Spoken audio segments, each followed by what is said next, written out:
Hey guys, welcome to Nerdarchy for Nerds by Nerds. I'm Ted, and today I'm hanging out with Dave.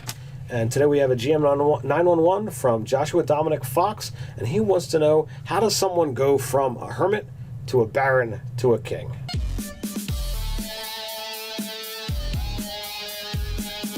Drop down the description below where you can find Nerdarchy, the newsletter.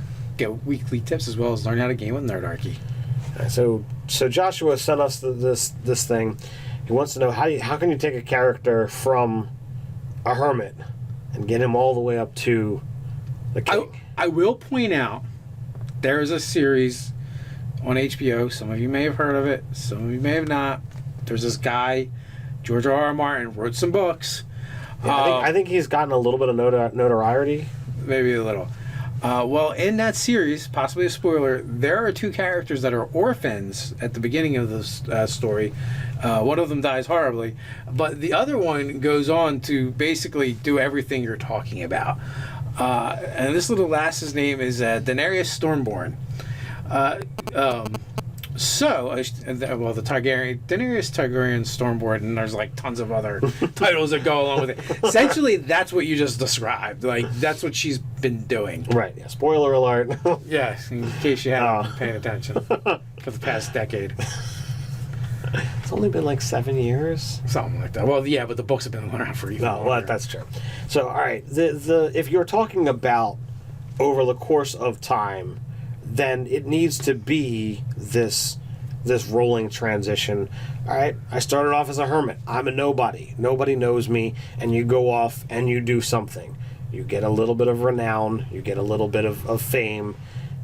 And as you begin rolling this engine over the course of a campaign, you have the ability to pick up wealth, to pick up titles, to pick up whatever it is that you need to do. And I mean, you don't even need to be influencing a major area.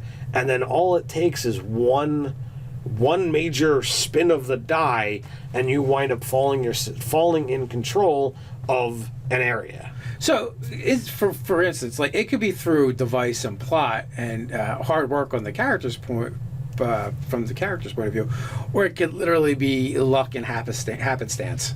You know, in my particular game that I'm running in 5th edition, the players unraveled something, and the mayor was killed, and they said they're going to hold a new election because since this town has been here, it's basically been one ruler the entire time. And yeah, he's been called mayor and whatever have you, but he's the one that's in charge. Well, he's dead. They need to put a new leader up, and it's been 50 years since there's been somebody else, whatever. So the people start putting up candidates. Well, I don't know which person in the party decided to do it, but they're like, well, what about Hemsworthy? And they put up Ryan's character for mayor. Well, then it became an entire political intrigue game for a session or two while they're trying to make the machinations happen to get him elected. To get him elected. And it literally came down to a non-existent vote because the one candidate wound up, proving that he wasn't worthy, and they had role-played to the other candidate that he conceded. That he conceded. So there wasn't an election. There's only one viable candidate. And lo and behold, he then becomes the ruler of this section. And as the political ball rolls, things happen behind the DM screen and whatever have you. And now the title has gotten elevated even more. From mayor to lord.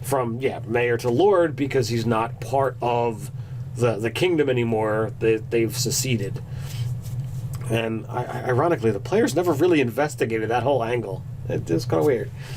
Oh, the fact that we have a lot going on, blood cultists and demons and such. It's true, but I mean, no one really was like, we should look into that. That's kind of weird, especially when they found out the person who did it was actually a doppelganger. He's a very persuasive and likable fellow. I mean, aside from torturing Mayor Helmsworthy. Oh, Yeah, so right there's one example right from our game, one example from a popular TV series, and there's so many different things, there's so many different stories in novels and comics where someone who starts off as nothing rises up to greatness, and then there's other ones who start great, get stripped of everything and then have to rise again. Like Gladiator, right? The movie Gladiator is exactly that. Like, he was number 2 in Rome, for essentially.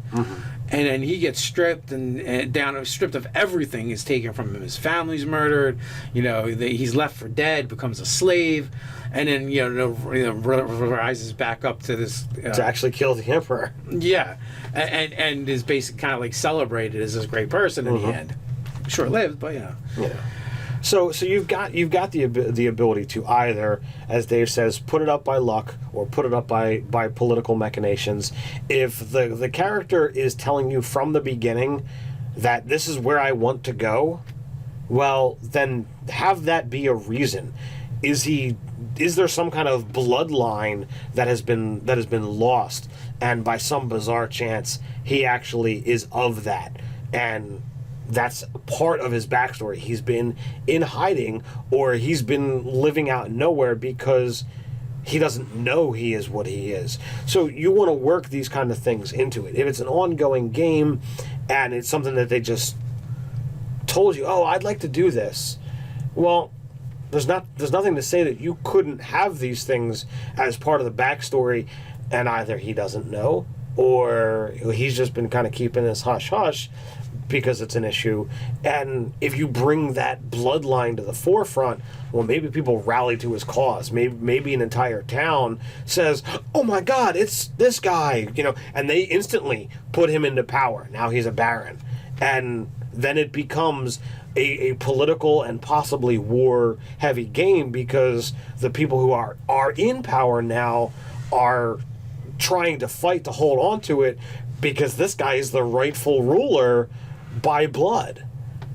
What do you do? Right. That's one angle. There's other angles as well. Like, you could have the character show up someplace, whether it's a tribe or a town or whatever, and he does something or says something, and whatever happens, it was actually prophesized, and they're like, oh my God, this is the second coming of L. Ron Hubbard. He's our religious deity, and they elevate him, and it doesn't matter how the circumstances or whatever you can use, but in that instance, like, that's pure chance. Like, the player didn't really have anything to do with it, like, because whatever just happened, it could be like, it could be as stupid as he falls into a barrel of wine holding a chicken. That was the sign, depending on how ridiculous you want to be.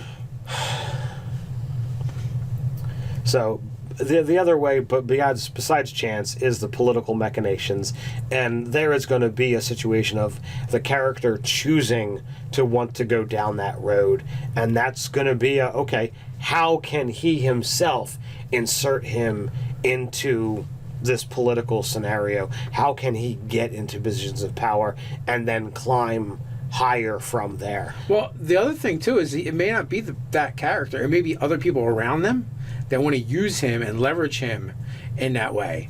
And they're actually the ones doing all the political machinations. That's true as well. So there's definitely different options. Like, we don't actually know when this question was asked, if it's a player character, if it's for an NPC, or what. But all that stuff works the same. However you want, however you want to do it, however you want to get there. Right. What's going to be the most interesting and fun for your game, and just go with that. Absolutely.